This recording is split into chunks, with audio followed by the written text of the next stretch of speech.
खरं तर मी हा देवळीकर जनतेचा विजय मानतो, हा सत्याचा विजय मानतो. कारण की ज्या पद्धतीचं राजकारण समाजकारण इथे गेल्या 35 वर्षांपासून चालू होतं, आज या ठिकाणी निवडणुका या जातीपाती धर्माच्या आधारावर न होता जनतेच्या नागरिकांच्या अडचणी समस्या आणि त्यांच्या मुद्द्यांवर झाला.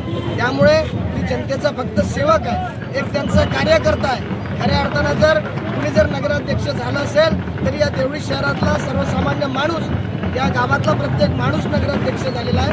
त्यामुळे हा देवळीकर शहरांचं देवळीतील प्रत्येक नागरिकाचा विजय. इथं कारण मात्र मी माझ्या जाहीरनाम्यामध्ये ज्या गोष्टी सामान्यांच्या गरजेच्या आहेत त्यासोबतच सर्वसामान्य नागरिकांना आपल्याला काय आधार देता येईल, युवकांसाठी काय करता येईल, विद्यार्थ्यांसाठी काय करता येईल, महिला तरुणींसाठी काय करता येईल, या पद्धतीचं डोक्यामध्ये अनेक कामाचा आराखडा तयार आहे. त्यासोबतच मी माझ्या निवडणुकीच्या जाहीरनाम्यामध्ये सुद्धा मी काही आश्वासन दिलं होतं, त्याची पूर्ती करण्याचं येणाऱ्या काळामध्ये मी निश्चितपणाने प्रयत्न करणार.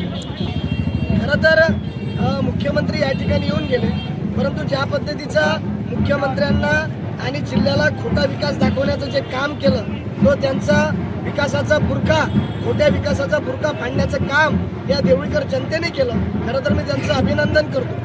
निश्चितपणाने रविकांत भाऊ तुपकर आणि माननीय बच्चूभाऊ कडू यांचे मी आभार मानतो की त्यांनी एक सर्वसामान्य कार्यकर्त्याला, लढणाऱ्या कार्यकर्त्याला बळ देण्याचं काम केलं.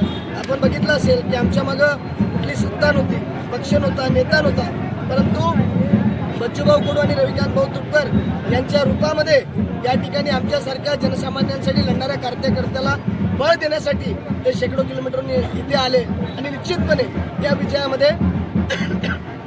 विजयामध्ये त्यांचा सुद्धा मोलाचा वाटा.